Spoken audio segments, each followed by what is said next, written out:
tú comenzaste y estaban los 12 años del doctor Balaguer cuando tú comenzabas en el arte, ¿no? Correcto. Correcto. Políticamente, ¿cómo tu familia, tú, cómo lidiaban con esos difíciles 12 años? Déjame decirte, en ese sentido yo nunca tuve problemas. Mi papá fue mi familia fue una familia que siempre estuvo enemiga de Trujillo. Por ende, era una familia que tenía ideas muy avanzadas, ¿verdad? Para lo que era la norma, la media, vamos a decir. Pero yo siempre me acordaba que yo iba a las casas de los amiguitos míos, las amiguitas mías, y había siempre fotografías de Trujillo, retrato de Trujillo, un reloj con un caballo, en esta casa Trujillo es el jefe con una placa. ¿Aún después de muerto? No, en la época de Trujillo, cuando yo cantaba, cuando yo era joven, cuando yo era niña. Y yo siempre veía esos retratos en las casas. En la mía nunca hubo. Y yo le preguntaba a mi papá, ¿y por qué aquí no hay fotografía de Trujillo, como en las casas de las amiguitas mías? Bueno, la pregunta de una niña, ¿no? Claro. Inocente. Después que mataron a Trujillo, porque yo me enteré que mi familia era amiga de Trujillo, que mi papá había estado preso. O sea, yo no sabía nada de lo que había pasado antes. Entonces me decía mi papá, no, porque ese señor se respeta. Entonces ese señor no se tiene que hablar de ese señor. Entonces, por ejemplo, yo pintaba una cosa en la clase de pintura que pinten tal cosa, y yo vi un barquito con una matica de cana, de cosa, de coco, y entonces yo le ponía en el barquito, viva Trujillo. Ay, mira, papi, ¿qué te gusta? Dicen, precioso, pero quítale eso, porque ese señor es un señor serio, tranquilo, hay que tener respeto. Quítale eso, mija, bórrale eso. No se puede. Sí se puede, pero no se debe, porque ese señor se respeta. O sea, siempre había como una cierta lejanía, ¿no? Entonces, después que matan a Trujillo, es cuando yo, que me sentía, imagínate, una niña que ha matado lo que todo el mundo pensaba, pues todo el mundo, no todo el mundo, pero lo que uno podía pensar, es cuando yo me entero justamente de que mi familia siempre fue enemiga del régimen, de que mi papá había estado preso, que había estado muchísimo complot, que a mi tío, uno que yo siempre veía en una fotografía, lo había matado a Trujillo en el 40, o sea, todo ese tipo de cosas comenzaron a decírmela, y comenzó a crear en mí pues esa historia, en el efecto normal, ¿no? Sospechoso es estar vivo, cualquier pregunta es un gancho, y todo aquel que no es vivo fácilmente cae en gancho. Todos saben lo que pasa y pasan cosas muy raras, pero si hay que declarar, dice que nadie sabe nada. Pregunte usted, por ejemplo, si en ese país es cierto que con sueldos de 500 se hacen casi 100,000 pesos. Pregúnteselo a cualquiera y escuchará esta respuesta. Pregúntelo donde quiera y escuchará esta respuesta. Y cuando me hablas de los 12 años de Balaguer, que fue cuando ya yo había comenzado a cantar, que fue en el 69,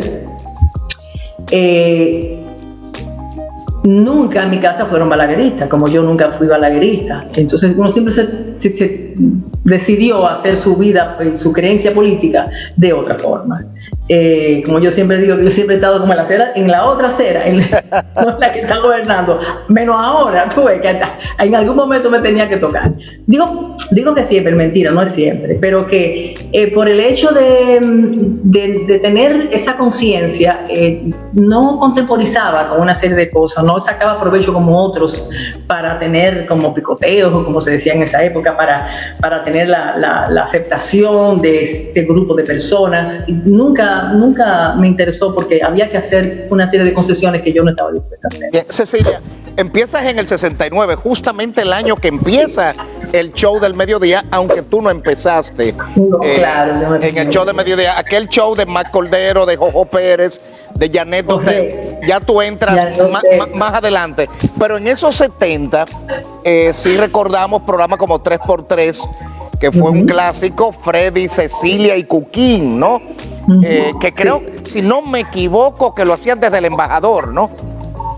No. El 3x3 empieza en el 1974, para ser exacta, con un show de nightclub. Empezamos en el Hotel San Jerónimo, en una boate que se llamaba boate, no me acuerdo, pero era ahí, y todas las cosas se hacían ahí, las importantes se hacían ahí. Luego de ahí fue tanto el éxito que la gente del Embajador pues quiso que hiciéramos el show allá, y comenzamos el show en el Embajador, y nada, luego de ese show del Embajador nosotros hicimos el 3x3 en la televisión. En la televisión, en las noches. Era el 3x3 era en el canal 4 a las 8 de la noche, de 8 a 10, de 8 a, no me acuerdo si tenían 2 horas, creo. Pero claro, luego, ahora que tú dices de Balaguer, al estar en el canal estatal, en esa época se usaba lamentablemente el hecho de que si el presidente iba a hablar o si había una inauguración de no sé quién, si llegaba no sé quién cosa, eso era una cosa horrible. Entonces el show a veces empezaba a las 10 de la noche y terminaba a las 12. Se decía, pero este es el único show que empieza un día y termina otro. Yo le arreglo a Nadia Viquiana, Serafino, cuando vas a cantar. Una de mis principiantes fueron cuando yo le agrandaba la boca y le corregía el maquillaje a Terracita Peña, que cuando ella bailaba y que... ¿Qué le arreglaba la boca al Terracita? Sí, porque... Usted es un genio. Y también estuve en el gobierno, en este mismo gobierno, trabajando, porque yo era el que le ponía el empañé a Bruno Pimentel para decir, hola, ¿qué tal? O sea que yo tengo mis tablas, ¿usted ve? Cecilia, en esos años, bueno, prácticamente participaba en la mayoría de los comerciales. Yo, si no era con tu presencia, o era cantado o era doblando, porque hay comerciales clásicos como por ejemplo de Victorina, es la voz tuya, ¿no? ¿Te gusta esa fruta? Ah, ¿y por qué no la chupas? Jala, jala la argollita y sácale el jugo a la lata. Que yo sé que te fascina el jugo Victorina. ¿Verdad que te gustó? Ah, pues sigue chupando, ¿qué hay más? Jala, que chupa, sácale el jugo a la fruta. Que de la fruta que te fascina hay más jugo en Victorina. Pero también hay uno muy bueno con Camilo Carrao, que es de Pirelli.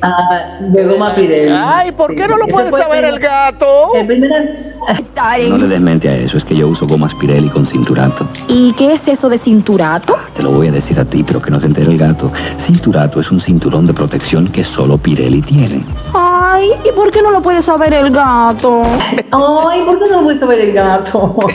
Ese fue un anuncio. Bueno, vamos con los anuncios.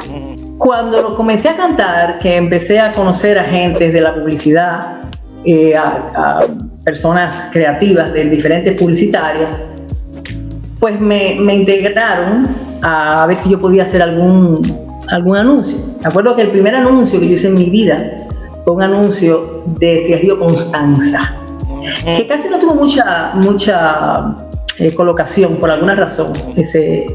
Ese jingle, era el jingle. Nosotros hacíamos jingle, yo no hacía luego, hice cosas como modelo, pero básicamente era jingle. Yo me acuerdo que me llamó Rafael Solano para decirme que si yo podía, bueno, yo nunca he hecho eso, y yo fui temblando, pero como un papel así, Se hizo un precioso anuncio, le hizo una canción, y de ahí en adelante yo comencé a hacer muchos jingles, pero muchos jingles quiero decir que eran todos casi los jingles. Nosotros, por ejemplo, entrábamos al estudio de grabaciones a las 9 de la mañana, 10 de la mañana, y podíamos salir perfectamente a las 12 de la noche o quizás más. ¿Cuáles tú te recuerdas? ¿Cuáles tú te recuerdas que tuvieron mucha colocación de esa época? Por ejemplo, ese que tú dices de Pirelli. Las campañas, bueno, todas las campañas de reto, en todas las campañas de reto yo participaba. Desde René del Rico como creativo hasta Jackie y todo eso, ¿no? Ajá, exacto. Que eran cantidades, era la tabacalera completa, era Bermúdez, era eso de Victorina, era el chicle Adams, o sea, todo ese tipo de todas las cuentas que tenía, que eran muchísimas cuentas. La goma que conviene A su carro, a su tractor, y también a tu camión. Pirelli, goma Pirelli. Alégrate con Bermúdez, El mejor ron dominicano. alégrate con Bermúdez.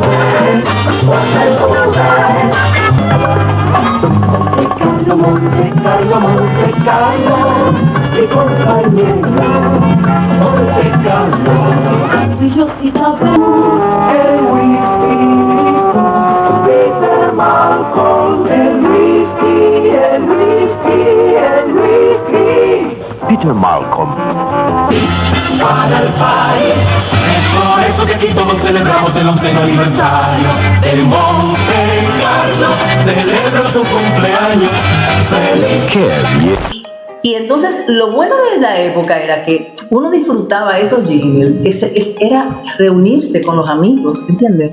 Era reunirse con los amigos en ese estudio de grabación y luego de ahí, antes había habido un preámbulo en la casa de alguien componiendo el jingle, luego grabando el jingle y yo me acuerdo que siempre decían, dame una copia de 7,5 que voy a beber. Cuando era una cosa muy buena. Sí. No, esto hay que beberse, este jingle hay que bebérselo, señores. Una copia de 7,5 porque eran thrillers, ¿verdad? Entonces, y uno disfrutaba muchísimo y había un compañerismo extraordinario. Y yo me acuerdo que, por ejemplo, yo también hacía locuciones, sobre todo cuando el locutor no llegaba a tiempo, porque la locutora no llegaba a tiempo. Mira, aquí está Cecilia, cualquier cosa está peligrando tu dinerito. Y yo hacía voz de niños, de viejos, de, no sé, de animales, de todo, y hacía muchísimas cosas.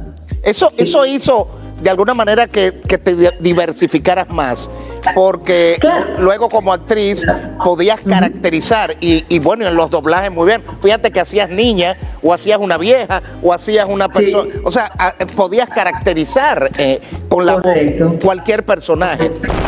Bueno, más que un saludo, yo quiero decirte, Cecilia, que, bueno, un minuto no me va a dar para decir todo lo que quiero decir, pero estoy disfrutando de ti desde que yo era chiquito, cuando me llevaban a 3x3 en el Hotel El Embajador, en el Embassy Club del Hotel El Embajador.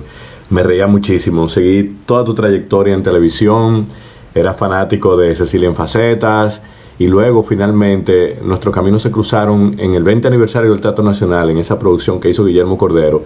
Evidentemente yo era parte de un gran elenco, y ya porque te lo he contado, pero tú no sabías que yo estaba ahí. Nuestra amistad se va a ver finalmente sellada cuando tú y yo logremos entrar por esa puerta de un super target. Un beso grande, te quiero mucho. Me llamó mucho la atención. Tus hijos, bueno, debe ser un gran orgullo, porque hijos de bien.